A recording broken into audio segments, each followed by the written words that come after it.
Cześć, witam Was Energik w pierwszym odcinku. To było grane Console Edition. Dzisiaj przygotowałem dla Was grę na PlayStation 2 i będzie to Black.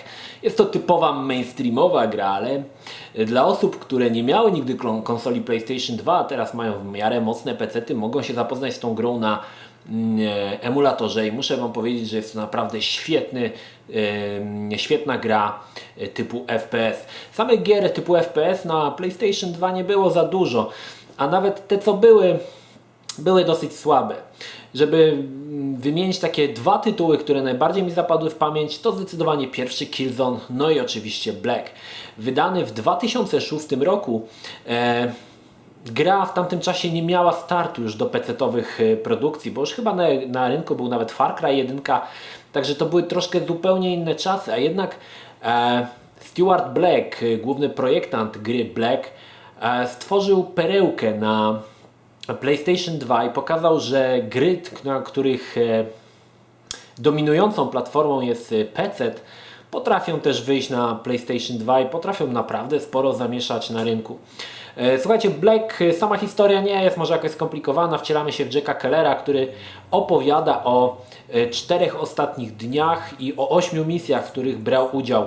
Sama fabuła, sama idea fabuły, gdy główna postać jakby zwierza się przesłuchującemu go drugiemu człowiekowi z poszczególnych misji, przypominała mi troszkę fabułę z Black Opsa. Oczywiście tam nie ma jakichś twistów, ale sama idea bardzo mi przypominała. Co ciekawe, wszystkie cutscenki w grze są z udziałem żywych aktorów. Dosyć już zapomniana technika, ale jeszcze w Black postanowiono z tej techniki skorzystać.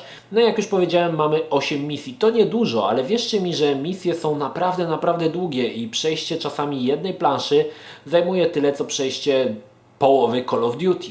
Także myślę, że to jest naprawdę fajne. Słuchajcie, sama gra, w momencie, kiedy ja ją włączyłem pierwszy raz na PlayStation, nie mogłem wyjść z podziwu, że coś takiego można zrobić jeszcze na PlayStation. To jest naprawdę niesamowite i nawet dzisiaj, odpalając na emulatorze tą grę, nadal byłem zszokowany, że PlayStation 2 potrafiło coś takiego uciągnąć. Gigantyczne, słuchajcie, mapy. Wiele feature'ów, które w grze się pojawiają, jest naprawdę dzisiaj dopiero w najnowszych grach spotykane. Na przykład niszczenie się poszczególnych elementów, struktur na przykład, które znajdują się w grze, to znaczy wróg się schowa za pniem, możemy strzelać ten pień i pień będzie się rozpadał. Może schować się za ścianą, możemy tą ścianę zniszczyć. Mogą się odłupywać. No oczywiście zabrakło miejsca na karcie. Także wszystkie te elementy, słuchajcie, tutaj w grze, które można było znaleźć w jakichś produkcjach właściwie wtedy jeszcze z najwyższej półki, znalazło odzwierciedlenie też w Blacku. Oczywiście nie możemy oczekiwać tej jakości grafiki, która znajdowała się w grach PC-towych, ale wiele, wierzcie mi, tych elementów, właśnie to niszczenie tych poszczególnych fragmentów otoczenia naprawdę potrafi przykuć uwagę i grając to naprawdę byłem niesamowicie zdziwiony, że to wszystko działa na PlayStation 2. Druga sprawa, wielkość map. Mapy są naprawdę gigantyczne i chociaż jest tylko 8 misji, gra potrafi ostro dać w kość.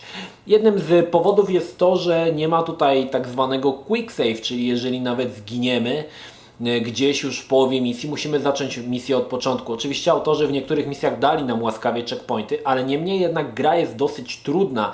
Jest to FPS z takich starszych czasów, kiedy nie był to samograj, a trzeba było naprawdę wykazać się skillem, żeby tą grę przejść. W grze też nie ma skryptów, to jest samo mięso, to znaczy zdarzają się jakieś sytuacje losowe, nie wiem, wysadzamy jakiś budynek, ale nie jest to skrypt na zasadzie, że podchodzimy do tego i nagle to się dzieje samo, tylko sami jakby w tym uczestniczymy. Także to jest, muszę przyznać, że też tutaj fajnie zostało zrobione.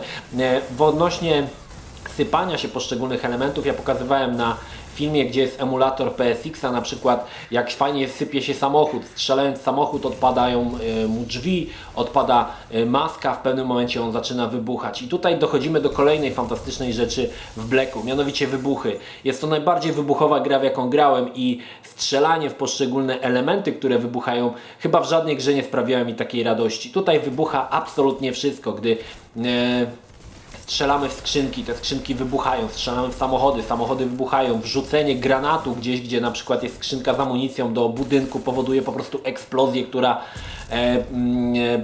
powoduje, że wszystkie szyby w oknach lecą i to jest naprawdę rewelacyjnie oddane. Muszę przyznać, że ten pomysł, że te wybuchy, które towarzyszą nam cały czas w grze jest rewelacyjnie oddany i wierzcie mi, że czasami grałem tylko po to, gdzie już wybiłem wszystkich przeciwników na planszy, strzelałem sobie w poszczególne elementy, żeby je wysadzić, bo tutaj wybuchy są po prostu do rangi mistrzostwa podniesione, może tak to ujmę i naprawdę potrafi się to podobać. Gra też była nazwana gun porn, czyli porno z pistoletami. Dlaczego? Ponieważ autorzy przyłożyli niesamowitą uwagę do odwzorowania poszczególnych karabinów i pistoletów. I wierzcie mi, że te pistolety, które zobaczycie w grze, no dzisiaj może oczywiście w jakimś Crysisie czy w Call of Duty wyglądają one lepiej, ale w Blacku one wcale tak daleko nie odstają. Posiadają mnóstwo elementów ruchomych, jak na przykład jakieś przyłączki na pasek, które wraz z naszym ruchem też się poruszają. Do broni możemy przyczepić tłumik i te wszystkie karabiny, pistolety są oddane naprawdę rewelacyjnie i wygląda to, no to jest mistrzostwo świata, jak one są rewelacyjnie wymodelowane. Jeżeli jesteśmy już przy broni, Black jest jedną z niewielu gier, w których tak rewelacyjnie czuć siłę pocisków. Gdy strzelamy do któregoś wroga, widać, że ten pocisk ma siłę, że go odrzuca parę metrów w tył, że strzelając na przykład w ścianę widać taką mgiełkę tynku, który się unosi. Naprawdę tego się nie da opisać, bo to trzeba zagrać, żeby poczuć tą siłę tych pocisków, gdy strzelamy z kałacha na przykład do kogoś z niedużej odległości. Faktycznie czuć tą siłę tych pocisków, które rzucają tym naszym wrogiem do tyłu i faktycznie go tam obkręcają wokół własnej osi. Także tutaj naprawdę zostało to fajnie oddane. Podoba mi się też to, że kule w grze mają swoją prędkość. To nie jest tak, że naciśnięcie strzału jest równoznaczne z tym, że od razu widzimy hit point na wrogu. Nie, kula jeszcze musi pokonać pewną odległość między wystrzeleniem z lufy, a doleceniem do wroga. I to jest też elegancko oddane. Warto sobie to sprawdzić, stając gdzieś na jakiejś dalszej odległości i strzelając na przykład w jakąś ścianę. Zobaczycie, że w momencie, kiedy pojawią się hit pointy, mija chwilka, zanim ten pocisk doleci. Bardzo mi się to podobało. To jest taki niuans, taki smaczek, którego może niewiele osób dojrzy, ale chciałem się z Wami tym podzielić, bo naprawdę jest to rewelacyjnie zrobione. Tak jak mówię, gra naprawdę pod względem graficznym wyciska chyba maksymalnie wszystkie soki z PlayStation 2 i chyba już nic lepiej nie dałoby się z tym zrobić, bo ogromne mapy, zniszczenia poszczególnych budynków, poszczególnych wszystkich tych elementów, pistolety, to wszystko jest oddane rewelacyjnie. Podobało mi się też to, że strzelając do wrogów, tutaj nie ma tak zwanego ragdolla, wrogowie upadają raczej jako przeliczoną już animację, ale podobało mi się to, że na przykład jak gdzieś stoi przy oknie, strzał wroga powoduje, że on po prostu przez to okno wyleci, czy też na przykład czasami jeszcze złapie się gzymsu i chwilę wisi na jednej ręce, zanim spadnie. Także te elementy też fajnie zostały oddane i muszę przyznać, że to mi się bardzo podobało. Fajne jest też to, że gra miejscami w niektórych misjach stawia na tryb stealth. Na przykład druga misja, która dzieje się na początku w takim jakimś lesie. Możemy przejść grę używając przechodząc ją po prostu po cichu. Możemy zamiast strzelać na hura, możemy zabijać po cichu, korzystając z tłumika, także też tutaj ta gra daje taki posmak tych działań. Główny bohater Jack Keller jest Black Opsem, czyli daje tutaj posmak tych sił takich, nie wiem jak to się mówi, no tych od misji takich typowo specjalnych, gdzie są misje wykonywane całkowicie po cichu i niezauważenie, także naprawdę gra jest odnośnie PlayStation, gier FPS, których może nie było za dużo na PlayStation, jest najlepszą grą, w jaką grałem i nawet dzisiaj odpalając ją, słuchajcie, na emulatorze, wszystkie materiały, które widzicie, są zgrywane z emulatora Full HD. Gra naprawdę wygląda ładnie i potrafi się podobać. Jasne, mogą się komuś nie podobać dosyć takie szarobure kolory, bo większość misji, które gramy, dzieją się w nocy. I może to jest troszkę jednym z błędów, ale nie przeszkadza mi to tak bardzo, bo fan towarzyszący strzelaniu z karabinów do wrogów jest niesamowity. To wierzcie mi, że w wielu grach nie ma takiej radości z tego, że do kogoś strzelamy i nie ma takiego fanu płynącego z tego, że strzelamy z karabinu, a tutaj zostało to naprawdę rewelacyjnie oddane i nawet najnowsze gry mają spory problem, żeby właśnie ten fan wydobyć z tego, z obcowania właściwie z karabinami, ze strzelaniem do różnych wrogów.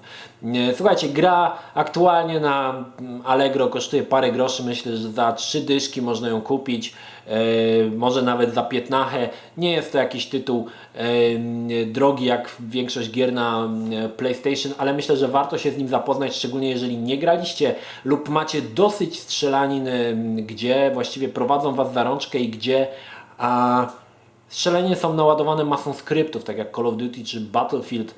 Black jest taką starą szkołą strzelanin. Nie o to chodzi, żeby przejść do przodu na hura, jak na przykład w Painkillerze czy w Serious Sam. Są to jakieś zadania, są jakieś misje, ale jest to wyważone i strzelanie do wrogów jest doskonale wyważone właśnie z takimi elementami typu znajdź coś, dokonaj tego, czy udaj się tam, także muszę przyznać, że tutaj doskonale to zostało zaprezentowane. Stuart Black później stworzył duchowego spadkobiercę Black, była to gra Body Count, jednak Body Count okazała się gniotem niestety.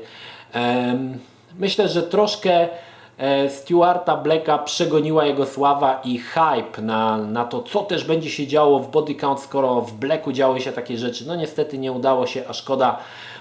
Black nadal pozostaje grą, która jest jednym z najlepszych FPS-ów na PlayStation 2 i możecie mi wierzyć, że choć PlayStation 2 możemy dzisiaj powiedzieć, że mocowo czy też jej parametry są bardzo niskie, ale wierzcie mi, że Black pokonuje wiele wystrzelanin FPS-ów, takich z najwyższych półek, właśnie przez to, że jest niesamowity fan i niesamowity miód płynący z tej gry. Zachęcam Was do zapoznania się z Blackiem. Oczywiście chciałbym, żebyście napisali mi pod tym odcinkiem, co sądzicie o nowej serii. To było grane Console Edition. No i czy ta seria ma być kontynuowana, bo tutaj pojawią się gry troszkę bardziej znane może przez młodszych graczy, bądź nawet którzy słyszeli o tych grach. To nie takie gry z lat 90., którzy nie pamiętają tych czasów, ale takie bardziej gry właśnie z Waszych czasów. Oczywiście oprócz takich typowo mainstreamowych tytułów pojawią się też tytuły rzadkie na PlayStation 2, w które warto zagrać, które warto znać i będę o tych grach oczywiście opowiadał. Także czekam na Wasze komentarze i na Wasze spostrzeżenia na temat nowej serii, ponieważ też chcę dostać od Was jakiś feedback, czy warto taką serię prowadzić. To tyle odnośnie Black i pierwszego odcinka, to było grane Console Edition. Pozdrawiam Was, Energik, trzymajcie się, do następnego, cześć.